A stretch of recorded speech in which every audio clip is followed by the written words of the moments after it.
Saudara-saudara, kita duduk di majelis yang mulia ini untuk memperingati Isra wal Mi'raj baginda Nabi besar Muhammad SAW. Kita duduk di sini, kita tidak pernah memandang langsung wajahnya Nabi. Kita tidak pernah berjumpa langsung dengan Nabi. Kita tidak pernah duduk bersama-sama dengan Nabi. Untuk apa kita duduk di sini kalau bukan karena iman dan cintanya kita kepada Nabi Muhammad? Padahal kita tak pernah berjumpa dengan Nabi, bertemu dengan Nabi tak pernah, duduk bersama Nabi tak pernah. Tapi kita beriman kepada Nabi Muhammad. Kita cinta kepada Nabi Muhammad. Kita umat yang dirindukan oleh Nabi, umat yang dicintai oleh Nabi. Rasulullah ketika beliau sedang duduk bersama para sahabat, Rasulullah berkata, "Wahai para sahabat, tahukah kalian golongan-golongan yang soleh? Tahukah kalian golongan-golongan yang mulia?" Sahabat berkata, "Apakah para malaikat ya Rasulullah?" Rasul berkata, "Bagaimana mungkin malaikat tidak mulia sedangkan mereka berada di sisi Allah? Ada lagi yang mulia.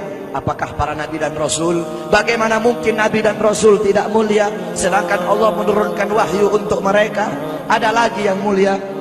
Apakah kami ya Rasulullah? Bagaimana mungkin kalian para sahabatku tidak mulia sedangkan aku berada di tengah-tengah kalian? Ada lagi yang mulia." Kata sahabat, "Allah dan engkau yang lebih tahu ya Rasul." Rasulullah menundukkan kepala, Nabi Muhammad menundukkan kepala. Dari kedua pelupuk mata beliau mengeluarkan air mata, membasahi pipi beliau sampai ke janggutnya beliau. Beliau menundukkan kepala sambil menangis dan beliau berkata, "Golongan yang mulia ini, golongan yang soleh ini, mereka golongan-golongan yang adanya nanti di akhir zaman. Mereka tidak pernah duduk bersamaku, mereka tidak pernah memandang wajahku, mereka tidak pernah mendengar langsung kata-kataku, akan tetapi mereka beriman kepadaku," kata Rasul. "Mereka umat yang aku rindukan, mereka umat yang aku cintai.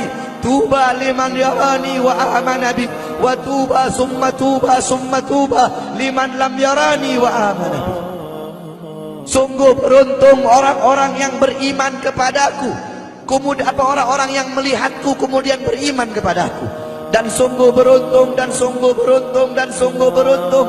3 kali keberuntungan, 3 kali kemuliaan bagi orang-orang yang tidak pernah melihatku akan tetapi mereka beriman kepadaku. Siapa? Kita umat Nabi Muhammad SAW. Kita tidak pernah memandang wajah Nabi, tidak pernah berkumpul dengan Nabi, tapi kita beriman kepada Nabi Muhammad. Apalagi kita umat Islam Indonesia. Umat Islam Indonesia, umat yang dicintai oleh Rasulullah As-Sayyid Al-Habib Muhammad bin Ali Al-Maliki. Ketika beliau berziarah ke makam Nabi Muhammad, dalam keadaan sadar beliau berjumpa langsung dengan Nabi Muhammad. Di belakang Nabi Muhammad ada ribuan orang. Habib Muhammad pun bertanya, "Ya Rasulullah, siapa yang ada di belakangmu ini ya Rasulullah? Ribuan orang ini, ribuan golongan ini, siapa ya Rasulullah?" Rasulullah berkata, "Ini mereka yang ada di belakangku. Mereka adalah umat Islam yang aku cintai. Mereka umat Islam yang ada di Indonesia," kata Rasulullah SAW. Kita dicintai oleh Rasul. Kenapa? Coba kita lihat di Indonesia, saudara-saudara. Kalau bulan Maulud, kalau bulan Rabiul Awal, di kampung-kampung, di musola-musola, setiap masjid, setiap langgar, setiap pesantren, setiap RT, setiap RW pasti bikin maulid Nabi Muhammad. Kalau udah bulan Rajab, setiap pesantren, musola, masjid, kampung, RT, RW pasti bikin Isra wal Mi'raj sebagai Nabi besar Muhammad. Negara-negara yang lain, tempat-tempat yang lain tidak seperti kita, saudara-saudara. Makanya kita menjadi umat yang dicintai oleh Rasul, umat yang dimuliakan oleh Nabi Muhammad, umat yang dirindukan oleh Nabi Muhammad SAW. Allah berkata dalam Al-Quran, "Laqad ja'akum rasulun min anfusikum azizun alaihi ma'anittum harisun alaikum bil mu'minina raufur rahim." Hei sekalian umat manusia, yang kaya, yang muda, yang tua, yang muda, yang kaya, yang miskin, mulai pejabat sampai rakyat, ulama sampai umat. Hei sekalian umat manusia, laqad ja'akum, telah sampai kepada kalian, telah datang kepada kalian rasulun, utusan Allah, min anfusikum, dari golongan kalian manusia. Azizun alaihi ma anittum, sungguh berat baginya penderitaan yang kau alami, sungguh berat baginya kesusahan yang kau alami. Sebelum kalian susah, dia lebih dahulu susah. Sebelum kalian menderita, dia lebih dahulu menderita. Sebelum kalian menangis, dia lebih dahulu menangis. Sebelum kalian berdarah, dia lebih dahulu berdarah. Azizun alaihi ma anittum, harisun alaikum, dia menjaga kalian, menjaga akidah kalian, keyakinan kalian, tauhid kalian, syariat kalian, sholat kalian, agar kalian tidak menyimpang, agar kalian tidak tersesat, agar kalian tetap berada di jalannya Allah. Bil mu'minina raufur rahim, kepada orang-orang yang beriman beliau sangat cinta, beliau sangat sayang, beliau mencintaimu sebelum engkau mencintainya, beliau merindukanmu sebelum engkau merindukannya. Siapa beliau? Siapa dia? Dia adalah seorang manusia yang mengorbankan jiwanya, mengorbankan nyawanya, mengorbankan darah dan hartanya demi kita sebagai umat. Beliau kepanasan, kedinginan, 3 hari 3 malam makan, mengganjal perutnya dengan sebongkah batu. Perut suci beliau berbunyi. Kelaparan bukan untuk dirinya, kelaparan bukan untuk anak cucunya, kelaparan demi kita sebagai umat. Beliau seorang manusia yang pipinya pernah tertusuk duri sampai tembus ke sebelah demi kita sebagai umat. Beliau seorang manusia yang pernah wajah beliau dilempari kotoran demi kita sebagai umat. Lupakah kalian dengan air mata beliau yang menetes setiap malam demi kalian? Lupakah kalian darah suci beliau yang menetes ketika berada di kota Taif, dilempari batu demi kalian? Ketika beliau pergi ke kota Taif, dahi beliau dilempar batu, darah ke beliau keluar. Ketika darah itu jatuh, ditampung darah beliau, ditampung darahnya. Sahabat berkata, ya Rasul, kenapa kau tampung darahmu ya Rasul? Rasul berkata, andaikan darahku jatuh di atas tanah Taif, penduduk kota Taif akan ditenggelamkan oleh bumi, sedangkan mereka adalah umatku. Luar biasa kasih sayang Nabi kepada kalian. Tapi kita sebagai umat tidak tahu diri. Kita sebagai umat merusak sunnahnya. Kita sebagai umat melanggar ajarannya. Kita sebagai umat semakin hari semakin jauh darinya, meninggalkan pakaiannya, meninggalkan ajarannya, meninggalkan sunnahnya, meninggalkan kepribadiannya, meninggalkan akhlaknya, meninggalkan Al-Qur'annya. Rasulullah sallallahu alaihi wasallam yang dimana gal Sayyidina Ali karamallahu wajha, inna Rasulullah fi akhir nafsi harragat syafataihi marratain fa'algaitu sam'i fasami'tuhu yaqul ummati ummati faqubida Rasulullah sallallahu alaihi wasallam wa qala law kanat ad-dunya tadumu li wahidin la kana Rasulullah sallallahu alaihi wasallam fiha mukhallada. Dari Sayyidina Ali karamallahu wajha, ketika akhir-akhir detik-detik kematiannya Rasulullah, beliau mendengar, beliau melihat dari bibir Rasulullah bergerak dengan 2 kali gerakan. Beliau mendekatkan telinganya, mendekatkan pendengarannya, dan beliau mendengar Rasulullah berkata, ummati, ummati. Fagubidar Rasul, meninggal Rasulullah SAW. Ketika nyawa Rasulullah akan dicabut, Rasulullah berkata kepada Jibril, wahai Jibril, aku belum puas meninggalkan umat. Aku tidak mau meninggalkan mereka dalam keadaan belum diberi jaminan oleh Allah. Wahai Jibril, sampaikan kepada Allah, aku tidak minta jaminan untuk diriku, aku tidak minta jaminan untuk keluargaku, aku minta jaminan untuk umatku. Wahai Jibril, sampaikan kepada Allah. Jibril pun pergi kepada Allah. Jibril pun berkata, ya Allah, kekasihmu Muhammad meminta jaminan untuk umatnya. Allah bilang, wahai Jibril, katakan kepada Muhammad, aku tidak akan menghinakan umat Muhammad. Basyirhu fa innahu awwalu nasin kharijum minal ardi idza bu'isu. Kemudian beliau ditarik lagi nyawa beliau. Beliau berkata, ya Khalil Israel, wahai kekasihku Israel, apakah seperti ini rasa sakit ketika dicabut nyawa? Israel berkata, iya ya Rasulullah, seperti inilah rasa sakit ketika dicabut nyawa ya Rasulullah.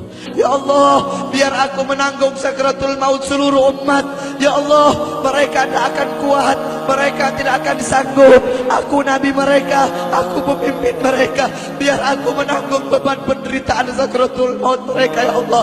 Biar aku menanggung sakratul maut umatku ya Allah. Di mana kita sebagai umat? Apa yang telah kita lakukan untuk Nabi Muhammad? Nabi berkorban untuk kita. Di saat detik-detik terakhir nafasnya, tidak memikirkan rasa sakitnya, tidak memikirkan pedihnya, tidak memikirkan beratnya. Beliau memikirkan nasib kita sebagai umat.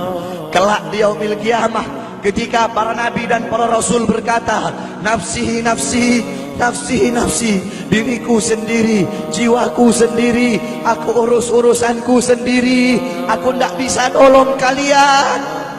Ketika para nabi dan rasul mereka tidak bisa menolong kita, Rasulullah Muhammad ibn Abdullah, Nabi Muhammad bersujud kepada Allah, Nabi Muhammad bertekuk lutut, beliau bermohon kepada Allah. Beliau berkata, ya Allah, aku tidak minta pengampunan untuk diriku, wala Fatimah, wala Hamzah. Aku tidak minta pengampunan untuk Fatimah, aku tidak minta pengampunan untuk Hamzah. Aku cuma minta pengampunan untuk umatku ya Allah, untuk umatku ya Allah. Rasulullah tidak meminta pengampunan untuk dirinya, tidak meminta pengampunan untuk anaknya, tidak meminta pengampunan untuk paman bibinya, tidak meminta pengampunan untuk keluarga atau anak cucunya, tetapi beliau meminta pengampunan untuk kalian sebagai umat. Karena begitu cintanya beliau kepada umat, karena begitu sayangnya beliau kepada umat, sampai-sampai beliau berkata, lau yushaku ahadukum li syaukatin fi rijlih la ajidu ala ma'a fi qalbi. Andaikan kalian, salah satu dari kalian kakinya tertusuk duri, andaikan salah satu dari kita yang duduk di sini kaki kita ada yang terkena duri, pasti kita merasakan sakit. Apa kata Rasul? Maka aku tidak merasakan apa yang kalian rasakan, kecuali yang aku rasakan, sampai dalam hati aku rasakan rasa sakit kalian.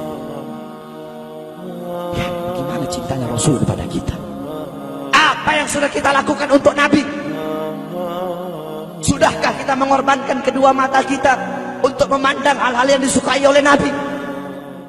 Sudahkah mengorbankan kedua tangan kita memberi makan golongan-golongan yang dicintai oleh Nabi? Mengorbankan lidah kita untuk mendakwahkan, mensuarakan ajaran syiar Nabi? Sudahkah mengorbankan kedua kaki kita melangkah ke tempat-tempat yang diridhoi oleh Nabi? Kita masih belum bisa balas jasa Nabi, dan tidak akan pernah bisa membalas jasa Nabi Muhammad. Jangankan kita duduk di sini berjam-jam, walaupun kita duduk di sini sampai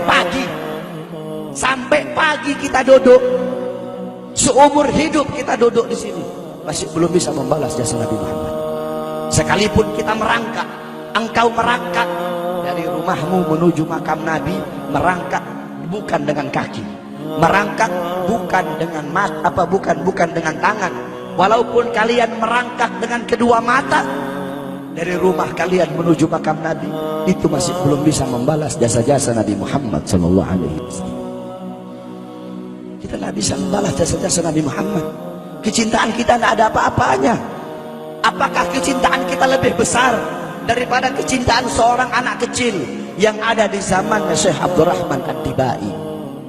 Di zaman Syekh Abdurrahman Ad-Dibai, pengarang Maulid Diba, ketika beliau ingin berziarah ke makamnya Rasul, ketika beliau ingin ziarah ke makamnya Nabi, ada satu orang anak kecil ingin ikut berziarah. Maka kata rombongan, hai anak kecil, engkau tidak boleh ikut. Ini perjalanan memakan waktu berhari-hari, bisa 4 hari, 5 hari, bahkan sampai 1 minggu. Kau tidak boleh ikut. Pergi anak kecil tersebut. Pergilah rombongan Syekh Abdurrahman Ad-Dibai untuk ziarah ke makamnya Nabi. Tanpa sepengetahuan rombongan, ternyata anak kecil tersebut bergelantungan di bawah kereta kuda Syekh Abdurrahman Ad-Dibai. Anak kecil itu bergelantungan. Dia sampai berhari-hari gak makan, gak minum, gak tidur. Hanya apa? Hanya ingin pergi ziarah ke makam Nabi. Saking cintanya kepada Nabi Muhammad. Dia sembunyi-sembunyi bergelantungan di bawah kereta. Nggak makan, nggak minum, nggak tidur berhari-hari. Sampai ketika sampai di Madinah, itu anak kecil jatuh. Itu anak kecil terjatuh. Rombongan bilang, bukan ini anak kecil yang waktu itu mau ikut? Berarti sudah berhari-hari dia di bawah kereta ini. Dia nggak makan, dia nggak minum, dia nggak tidur. Anak kecil itu berlari. Anak kecil itu berlari sampai dia terjatuh. Saking bahagianya, dia sudah sampai di Madinah. Dia ambil debu-debu Madinah, pasir Madinah, dia ambil, dia usapin ke mukanya. Saking bahagianya, sampai itu anak mati. Anak kecil tersebut mati membawa kecintaannya kepada Nabi Muhammad. Anak kecil itu mati, gak makan berhari-hari, gak tidur, gak minum, hanya ingin ziarah ke makam Nabi Muhammad. Padahal anak kecil itu tidak pernah memandang Nabi, tidak pernah berkumpul dengan Nabi, tapi kecintaannya luar biasa kepada Rasulullah. Akhirnya anak itu dimakamkan oleh Syekh Abdul Rahman Ad-Dibai di Madinah. Anak kecil itu dimakamkan di Madinah. Nah, setiap tahun Syekh Abdul Rahman Ad-Dibai ziarah ke makamnya Nabi, pasti ziarah ke makam itu anak kecil. Yang anehnya, setiap Syekh Abdul Rahman Ad-Dibai ziarah makam anak kecil tersebut, kubur anak kecil tersebut bergeser dengan sendirinya mendekati makam Nabi Muhammad SAW. Sampai sekarang makam anak kecil itu ada di samping Masjid Nabawi. Saking cintanya anak kecil tersebut kepada Rasulullah SAW. Kecintaannya kita nggak ada apa-apanya. Kita tiap hari maksiat, tiap hari berbuat dosa, melakukan hal-hal mungkarat, dhalalat, sayyiat. Takutlah kita kepada Allah. Kembalilah ke ajaran Nabi Muhammad. Jadikan beliau sebagai teladanmu, jadikan beliau sebagai pedomanmu. Hidupkan rumah tanggamu dengan ajaran beliau. Hidupkan kampungmu dengan dengan ajaran dan sunnah beliau. Jadikan rumah tanggamu rumah tangga Sayyidina Muhammad, kampungmu kampung Sayyidina Muhammad, desamu desa Sayyidina Muhammad, kotamu kota Sayyidina Muhammad sallallahu alaihi wasallam.